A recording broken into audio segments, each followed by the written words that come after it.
Hello बच्चों, कैसे हो आप सब। बच्चों, आज का जो टॉपिक है वो बहुत इंपॉर्टेंट टॉपिक है, ध्यान से देखना। आज जो हम पढ़ने वाले हैं वो है treatment of normal and abnormal loss. Abnormal loss वो भी किसके अंदर? इन कंसाइनमेंट। इन कंसाइनमेंट। ओके, तो कंसाइनमेंट के अंदर सबसे इंपॉर्टेंट है ये नॉर्मल और एबनॉर्मल लॉस। ठीक है, अगर नॉर्मल अकेला आ जाए तो कोई दिक्कत नहीं है, एबनॉर्मल भी अकेला आ जाए तब भी बच्चों कोई दिक्कत नहीं है, लेकिन दोनों जब इकट्ठे आते हैं ना तब थोड़ी दिक्कतें शुरू हो जाती है। तो फटाफट से मुस्कुरा दो और हम इसी टॉपिक पे डिस्कस करेंगे कि नॉर्मल और एबनॉर्मल इकट्ठे आए तो क्या होगा। लेकिन उससे पहले तो मैं आज क्या क्या पढ़ाने वाला हूं आपको। सबसे पहले करवाऊंगा नॉर्मल लॉस के बारे में कि नॉर्मल लॉस अकेला हो तो क्या होगा। फिर करवाऊंगा एबनॉर्मल लॉस अकेला हो तो क्या होगा। फिर करवाऊंगा जब दोनों इकट्ठे हो तो क्या होगा, दोनों एक साथ आए, एक साथ आए तो क्या होगा। ठीक है, तो ये तीन बातें हम डिस्कस करेंगे। तो आप फटाफट से देखते हैं।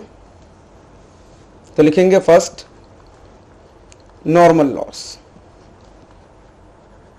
नॉर्मल लॉस वो लॉस है जो हम अवॉइड नहीं कर सकते, तो इसको बोल सकते हैं अनअवॉइडेबल लॉसेस। ओके,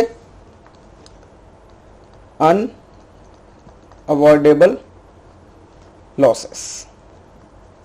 ठीक है, तो थोड़ा सा इसके में लिख दो। व्हेन गुड्स आर लॉस्ट और damage due to normally expected but unavoidable causes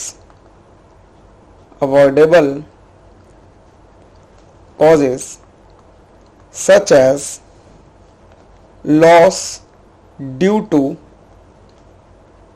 evaporation,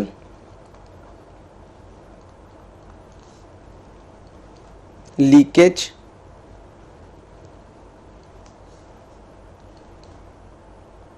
drawing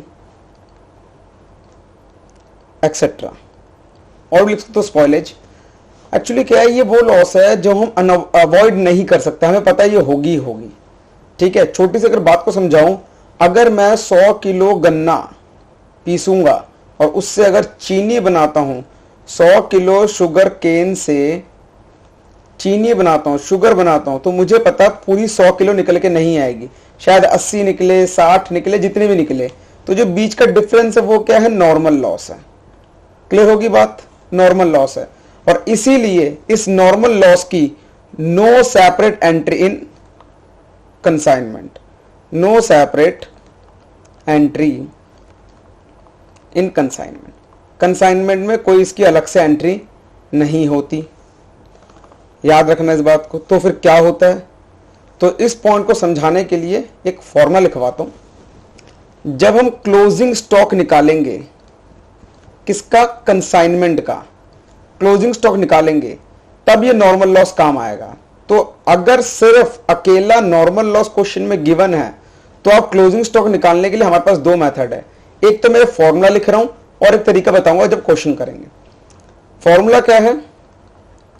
total goods sent on consignment. Consignment में जितना भी गुड्स भेजा,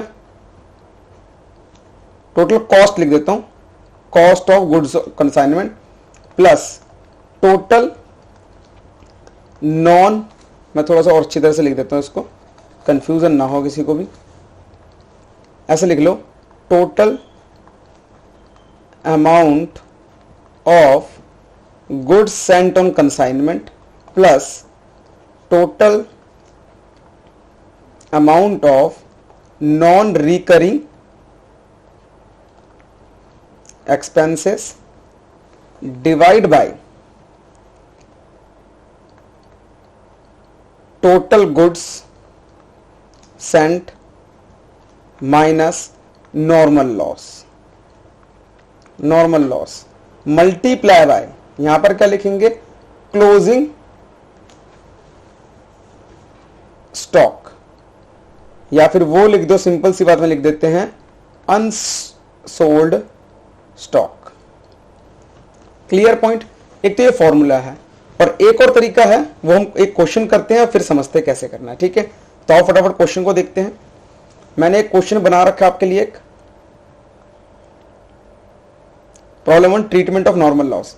राज of Gwalior consigned 50,000 kg of ghee at 30 per kg to his agent Siraj at Delhi. ठीक है, he spent 5 per kg as freight and insurance for sending the ghee at Delhi. On the way, 100 kg of ghee lost due to leakage, which is treated as normal loss. वो कह रहा है राज एक consignor है जिसने क्या करा, 15,000 kilo घी भेजे हैं 30 रुपए के हिसाब से सिराज को दिल्ली में, जो कंसाइनी है, और राज ने 5 रुपए पर किलो खर्च किया फ्रेट के अकॉर्डिंग, जो कंसाइनर का एक्सपेंस हो गया। रास्ते में जाते समय क्या हुआ, 100 किलो जो घी है वो लॉस हो गए ड्यू टू लीकेज, लीकेज के कारण लॉस हो गए, और जिसको हमने क्या मान लिया, नॉर्मल लॉस मान लिया। ठीक है, और सिराज ने क्या किया है, 7500 किलो जो घी है बेच दिया है 60 रुपए पर केजी के हिसाब से, और उसने उस पर 33,000 रुपए खर्च किए हैं on advertisement and recurring expense. तो ये कौन सा खर्चा है, रिकरिंग खर्चा है। ठीक है, सिराज 5% कमीशन मांग रहा है, कंसाइनमेंट अकाउंट बनाओ। तो फटाफट से देखते हैं, इस क्वेश्चन को मैंने पढ़ लिया है, तो छोटे से डायग्राम बना लेते हैं। प्रॉब्लम 1, राज है कहां, कंसाइनर, उसने क्या किया, एक सेकंड, राज है कंसाइनर, इसने सिराज को सामान भेजा, इसने 15,000 किलो घी भेजे हैं, कितने के हिसाब से, 30 रुपए पर किलो के हिसाब से, और इसने खर्चा किया है 5 रुपए पर किलो के हिसाब से। इसने 7500 गुड्स जो किलो घी है वो बेच दिया है, कितने के हिसाब से, 60 रुपए पर किलो के हिसाब से। रास्ते में जब गाड़ी लेके जा रहा था सामान, ये जो गाड़ी लेके जा रहा था, इस टाइम पे क्या हुआ, जो 100 किलो घी है वो लीकेज हो गया।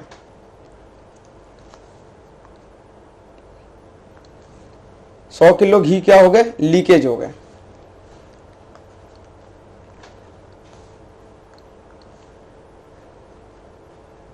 लीकेज होगी 100 किलो घी की। ठीक है, तो इसको हमने क्या मान लिया, नॉर्मल लॉस मान लिया। और सिराज जो है कितने परसेंट कमीशन ले रहा है, 5% की कमीशन ले रहा है, 5% कमीशन है। चलो फिर शुरू करते हैं इसकी अकाउंटिंग फटाफट से। तो मैं यहां पर क्या बना रहा हूं, कंसाइनमेंट अकाउंट, कंसाइनमेंट अकाउंट। तो यहां मैंने बना लिया 2 गुड्स सेंट ऑन कंसाइनमेंट, कितना, 15,000 इंटू 30, ये हो गया 45 लाख, 4 जीरो लग गई, 4.5 लाख हो गया ये। ठीक है, अच्छा उसका खर्चा है तो लिखेंगे 2 कैश, ब्रैकेट में लिखना चाहो लिख दो, फ्रेट एंड इंश्योरेंस। कितना खर्चा, 75,000 का खर्चा।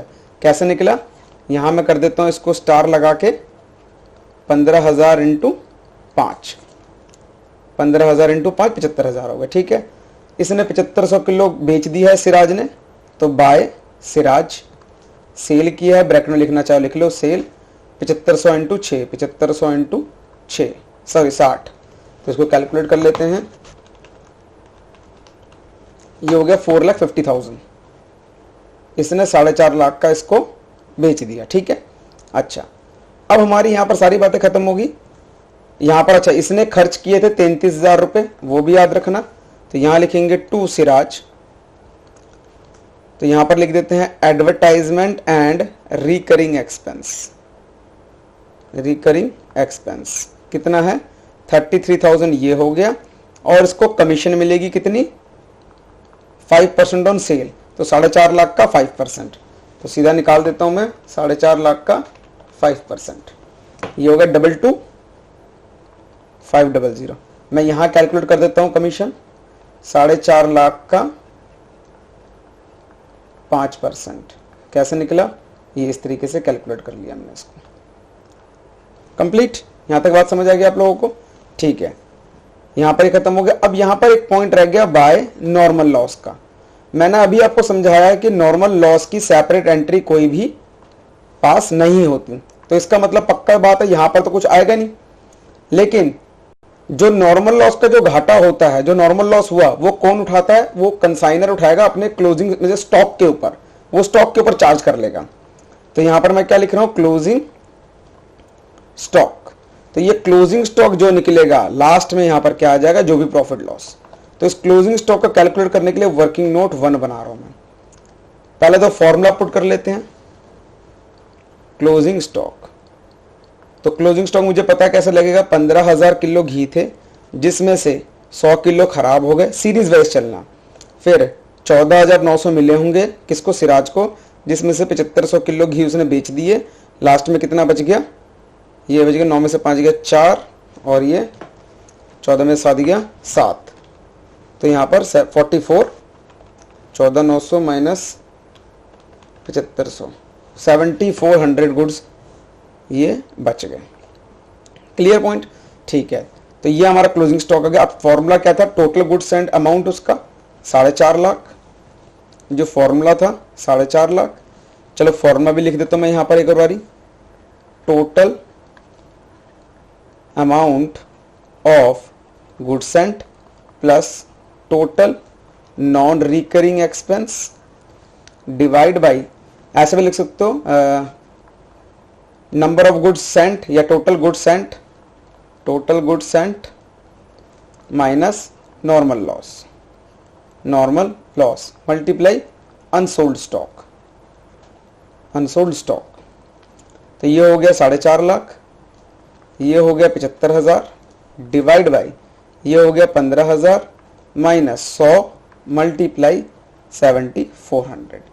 कैलकुलेट कर लेते हैं फटाफट से, 5,25,000 डिवाइड बाई 14,900 मल्टीप्लाई 7400।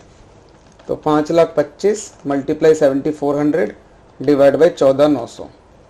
तो पॉइंट में फिगर आ रही है, कोई बात नहीं, तो हम राउंड ऑफ करके लिख लेंगे 260,738। Clear point. तो मैं इसको उठा के सीधा कहां लिख दूंगा, 260,738। समझ आ गई मेरी बात, यहां तक फंडा क्लियर। अब लास्ट में यहां पर क्या निकाल दूंगा, प्रॉफिट, जो P&L अकाउंट में चला जाएगा। तो सॉल्व कर लेते हैं इसको भी, 4.5 lakh plus 260,738 minus 4.5 lakh minus 75,000 minus 33,000 minus 22,500। इसकी वैल्यू आ गई, जो प्रॉफिट की वैल्यू आई है 130,238। डन। सिंपल सी बात थी, अगर अकेला नॉर्मल लॉस होता कोई दिक्कत नहीं हुई, ठीक है, ये फॉर्मूला यूज कर लिया। अब मैं आपको एक और तरीका बता रहा हूं,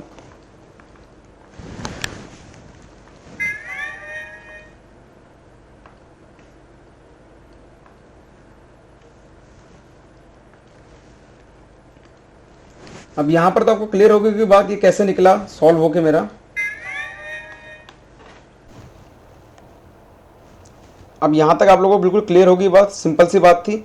अब मैं आप इसको कैलकुलेट करने का एक और तरीका बताता हूं, उस तरीके को समझेंगे, ठीक है। क्लोजिंग स्टॉक हमने तो ये सीख लिया, फॉर्मूले के अकॉर्डिंग कैसे करेंगे, विदाउट फॉर्मूला कैसे करेंगे वो देखो। हम यहां पर कॉलम बनाएंगे एक पर्टिकुलर, ठीक है।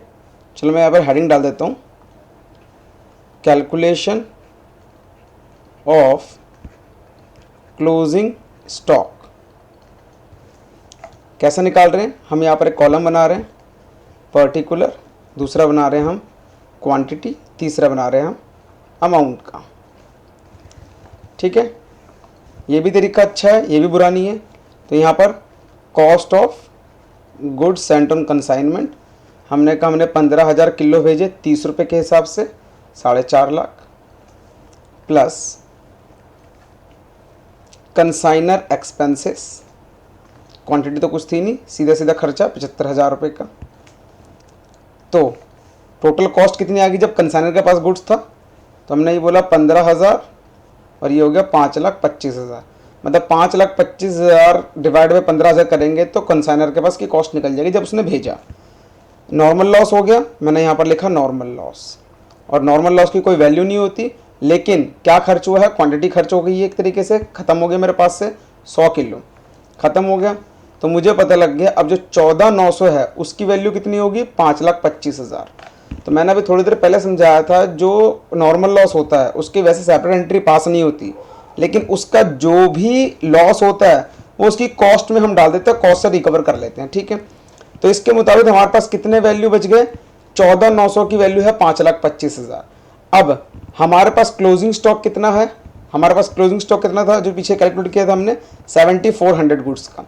बस यहां पर क्या लिखेंगे, कॉस्ट ऑफ क्लोजिंग स्टॉक। कैसे निकलेगा देखो, सिंपल सी बात, बचपन पे चलते हैं, यूनिटरी मेथड सीखा था हम लोगों ने, ठीक है। यूनिटरी मेथड सबको पता ही होगा कि 1 किलो 2 रुपए का, तो 2 किलो कितने रुपए के। तो हमने बोला 5,25,000 गुड्स की कीमत अगर, सॉरी 14,900 गुड्स की कीमत अगर 5,25,000 है, तो हमें बताओ 7,400 गुड्स की कीमत कितनी होगी। बस इसको कैलकुलेट कर लेते हैं, 5,25,000 मल्टीप्लाई 7,400 डिवाइड बाई 14,900। बेटा इसकी वैल्यू आई है 260,738, और मेरे पीछे भी वैल्यू कितनी आई थी, 260,738। तो आपके पास बेटा ये दोनों मेथड, आप दोनों में से किसी भी तरीके से कर सकते हो इसको, ठीक है। ये मैंने क्यों सिखाया वो भी बताऊंगा। तो अभी हमारे पास फॉर्मूला है, तो याद रखना जब क्वेश्चन अकेला नॉर्मल लॉस का आएगा तो इस तरह से ट्रीटमेंट होती है उसकी, ओके ठीक है। अब हम थोड़ा सा और आगे बढ़ते हैं। अब सेकंड टॉपिक जो होगा, मेरा फर्स्ट टॉपिक तो यहाँ खत्म हो गया नॉर्मल लॉस, सेकंड टॉपिक आएगा एबनॉर्मल लॉस। तो यहाँ हेडिंग डालेंगे एबनॉर्मल लॉस, इसको हम बोलेंगे अवॉइडेबल लॉसेस, अवॉइडेबल लॉसेस जिसको हम अवॉइड कर सकते थे। क्लियर, तो लिखते हैं इसके बारे में थोड़ा सा। व्हेन लॉस और damage of goods is caused by unnatural and unexpected reason,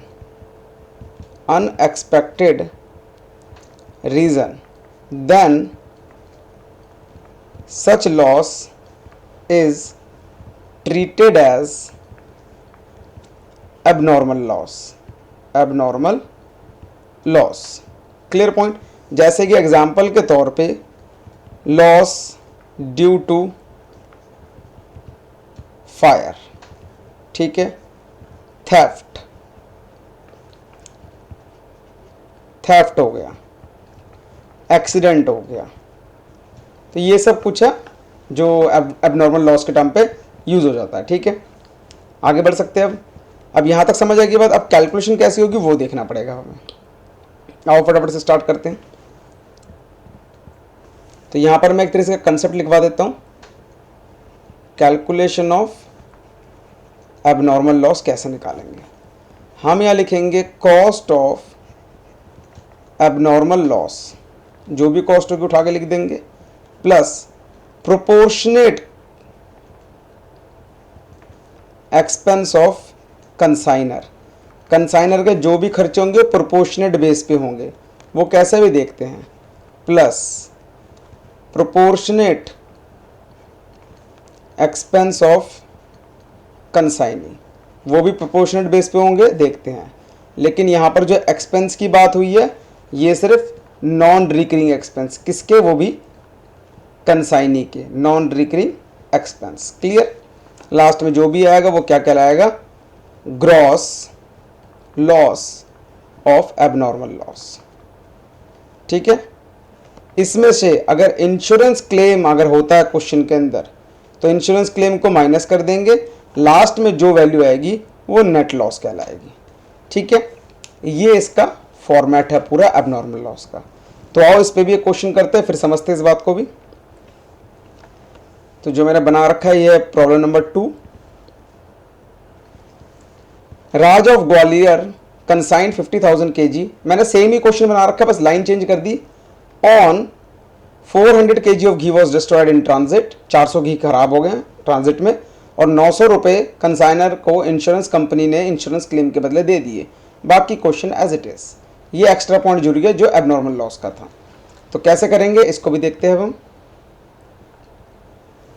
तो अगर सिंपल सी बात को समझे, 15,000 गुड्स थे, जिसमें से क्या हुआ है, एबनॉर्मल ट्रांजिट में हुआ, 400 गुड्स लॉस हो गए, बच्चे कितने, 14,600, जिसमें से 7500 बिक गए, बच्चे कितने, 7100 गुड्स मेरे पास बच गए हैं, ठीक है।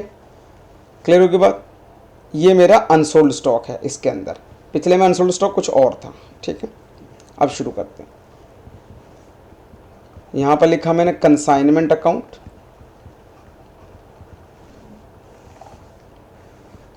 Same to goods sent on consignment कितना 4.5 लाख। कैसे निकाला?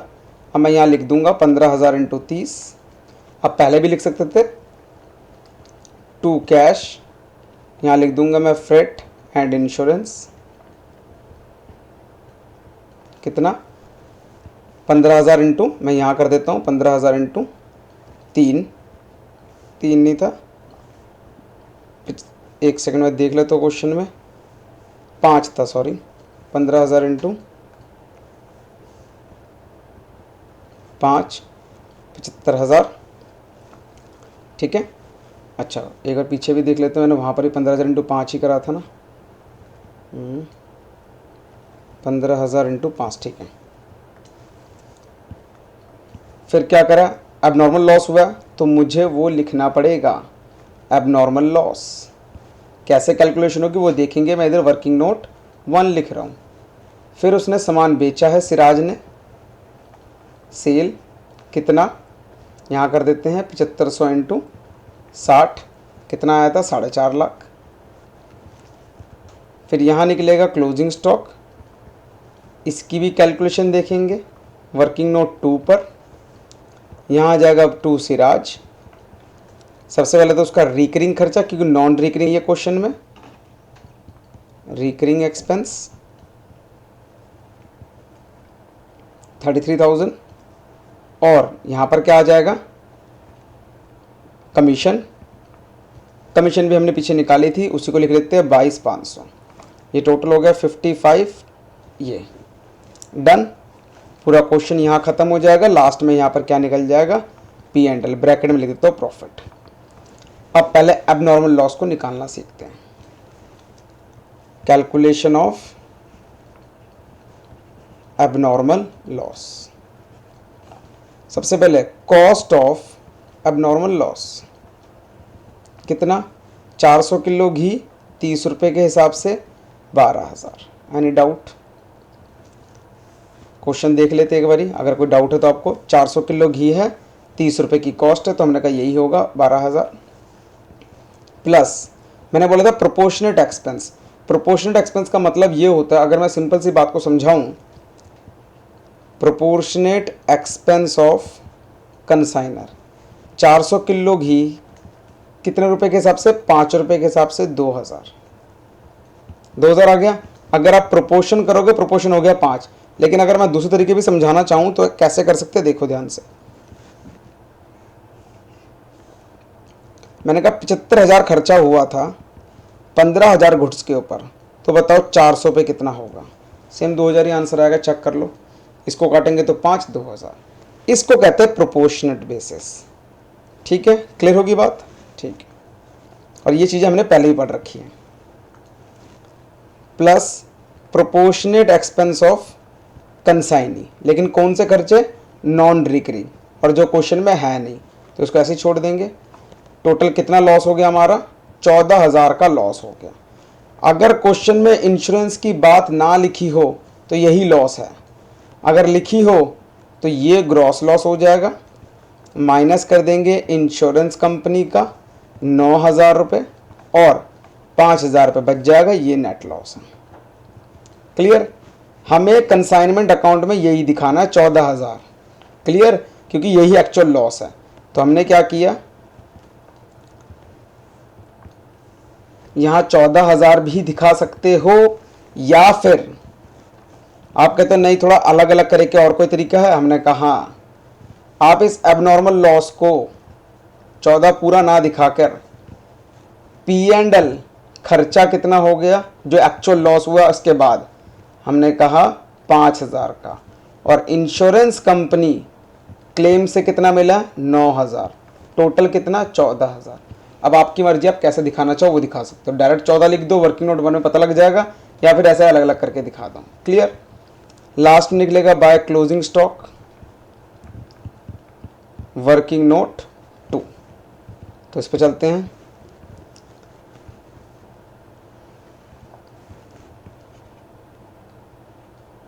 कैलकुलेशन ऑफ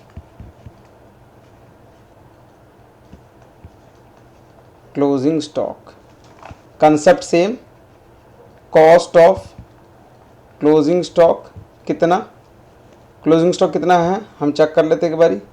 अभी निकाला था हमने 7100, 7100 इंटू 30 रुपये, तो ये कितना हो गया 2,13,000 plus proportionate expense of consignor, ऐसे भी निकाल सकते जो डब्बे में समझाया था मैंने अभी, तो वैसे निकाल देते इस बारी 75,000 डिवाइड बाई 15 इंटू 7100, या फिर डायरेक्ट 7100 इंटू 5 भी कर सकते हैं हम, क्योंकि यहाँ गिवन है तो इसलिए 5 कर रहा हूँ, वरना हम इसी तरीके से निकालते हैं। कंसाइनी का खर्चा है नहीं तो वैल्यू यही निकल जाती है 213,000 प्लस 355,000, तो 248500, ये आपका क्लोजिंग स्टॉक आ गया। तो उठा के लिख देंगे 248500। क्लियर पॉइंट, ख़त्म हो गया क्वेश्चन यहाँ पर। तो प्लस कर देते हैं 14 4.5 लाख माइनस 1 2 3, ये आ गया 132,000। क्लियर होगी बात, ठीक है। तो यहाँ पर भी मैं एक और तरीका दिखा देता हूँ क्लोजिंग स्टॉक निकालने का, जैसे हमने पीछे किया था वैसे यहाँ पर भी करूँगा। सेम पर्टिकुलर क्वांटिटी और amount, cost of goods sent 15,000, 4.5 lakh plus expense of consignor कुछ नहीं यहाँ पर, यहाँ 75,000, तो मतलब 15,000 गुड्स की कीमत कितनी होगी 525,000, जिसमें से क्या हो गया हमारा एबनॉर्मल लॉस हो गया। कितने गुड्स का 400 गुड्स का, और कितने का घाटा हुआ 14,000 का घाटा हुआ। समझे मेरी बात को, 14,000 का घाटा भी हुआ है। तो 14,600 गुड्स जो बचे हैं उनकी वैल्यू कितनी आई है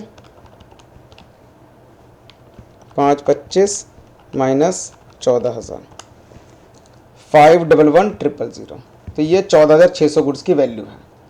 तो क्लोजिंग स्टॉक कैसे निकाल लेंगे, क्लोजिंग स्टॉक की वैल्यू, क्लोजिंग स्टॉक की वैल्यू कैसे निकालेंगे,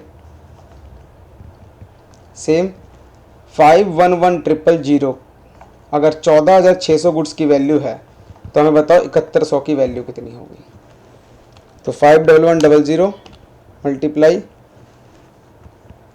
7100 डिवाइड बाई 14,600, ये वैल्यू है 248,500, और यहाँ पर भी यही वैल्यू आई थी। ठीक है, तो इसमें हमने क्या करा, देखो इस मेथड में अगर एबनॉर्मल लॉस को उसको निकालते हैं क्लोजिंग स्टॉक को, तब भी आपको एबनॉर्मल लॉस अलग से सॉल्व करना पड़ेगा, जैसे हमने यहाँ सॉल्व किया हुआ है। ठीक है, और यहाँ पर इसको इस तरीके से निकाल सकते हैं। तो आपके पास दोनों मेथड है, आप किसी भी तरीके से कर सकते हो इस क्वेश्चन को, कोई डाउट नहीं होना चाहिए, यहाँ तक आपको पॉइंट क्लियर हो जाना चाहिए। ठीक है, अब लास्ट जो मेन टॉपिक है हमारा इसका, अगर दोनों इकट्ठे आ जाए, ठीक है, इसके लिए मैं एक क्वेश्चन करूँगा और उसी में समझेंगे इस पूरी बात को। तो इस क्वेश्चन के लिए मैंने क्या किया, दोनों क्वेश्चन को जोड़ दिया। Raj of Gwalior consigned 15,000 kilo of ghee at 30 रुपये per KG to his agent Siraj, 5 रुपये उसने खर्च किए हैं। रास्ते में 100 किलो घी खराब हो गए हैं लीकेज के थ्रू, जिसको नॉर्मल लॉस मान लिया है, और 400 किलो घी ट्रांजिट में खराब हो गए हैं, जिसके 9,000 रुपये दे दिए गए हैं क्लेम के थ्रू। 7500 का सामान बिक गया 60 रुपये के हिसाब से, और 5% कमीशन है सेल पर। तो बताओ फटाफट से किस तरीके से होगा। तो आओ शुरू करते हैं। सेम कंसाइनमेंट अकाउंट, अब दोनों इकट्ठे आ गए हैं, सबसे बड़ी बात यही हो गई है। गुड सेंट ऑन कंसाइनमेंट हमें पता है कितना 4.5 लाख, अब तो रट गया होगा। यहाँ पर भी लिख देते हैं सिराज के नाम से सेल कितनी 4.5 लाख। यहाँ आएगा नॉर्मल लॉस, और हमें पता है इसकी कोई अलग से एंट्री होती नहीं है। यहाँ आएगा एबनॉर्मल लॉस, ठीक है, इसको वर्किंग नोट 1 दे देते हैं क्योंकि हमें पता है इसमें सॉल्व होगा। कैश फ्रेट खर्च करा है कितने का 75,000 का। क्लियर यहाँ तक बात, 75,000 का। और सिराज को क्या क्या मिल जाएगा, एक तो रिकरिंग खर्चा है एडवर्टाइजमेंट रिकरिंग खर्चा कितने का, 33,000 रुपये का, और कमीशन मिल जाएगी कितने की, 22,500 प्लस करके 55,500। ठीक है, लास्ट में यहाँ निकलेगा क्लोजिंग स्टॉक, इसको हम वर्किंग नोट 2 दे देते हैं, और यहाँ पर आ जाएगा P&L। ये क्वेश्चन सॉल्व करना है। अब देखो ध्यान से, ये दोनों क्वेश्चन इकट्ठे आ गए ना। अब क्या करेंगे हम,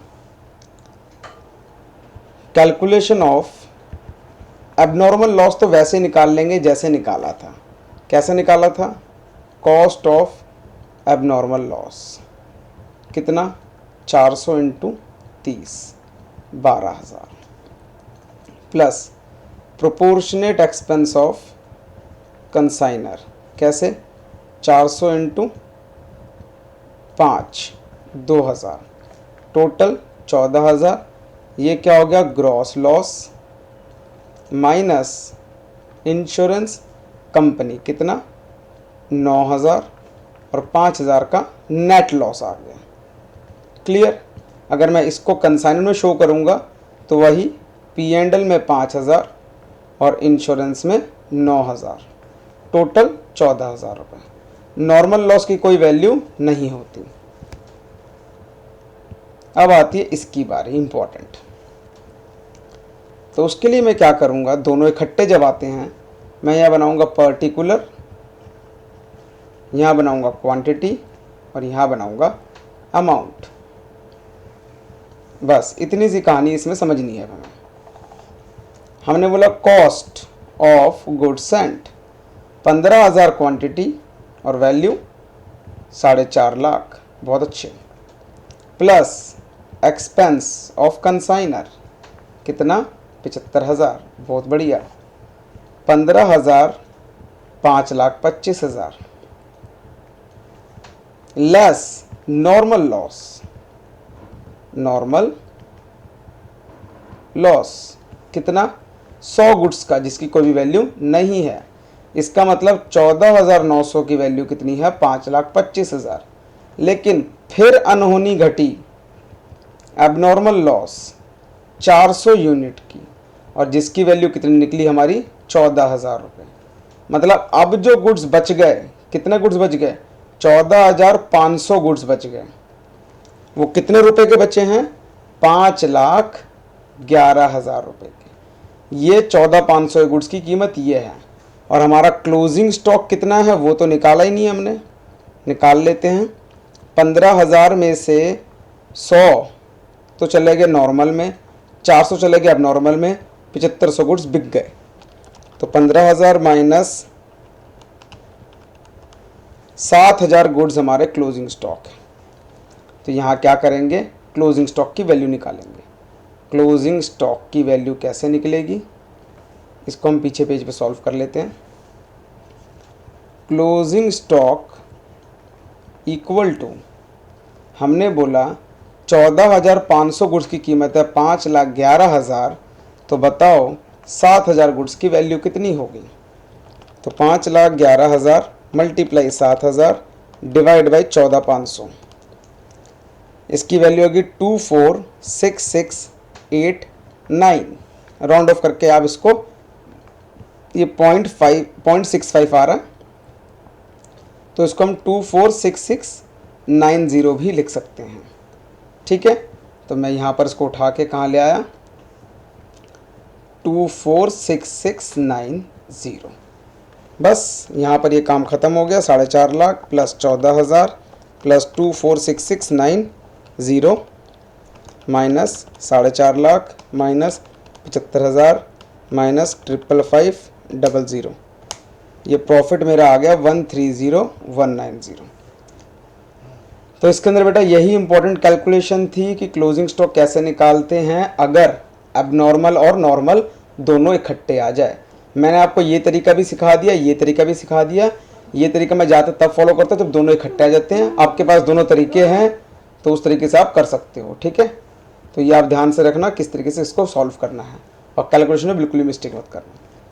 तो यहाँ तक जो था हमारा, जो सारे पॉइंट थे जो हमने टॉपिक का डिस्कस करने की बात करी, वो तीनों टॉपिक हमारे कंप्लीट हो गए। समझ आ गई मेरी बात? ठीक है, तो मिलते हैं अब नेक्स्ट टॉपिक के साथ अगली क्लास में।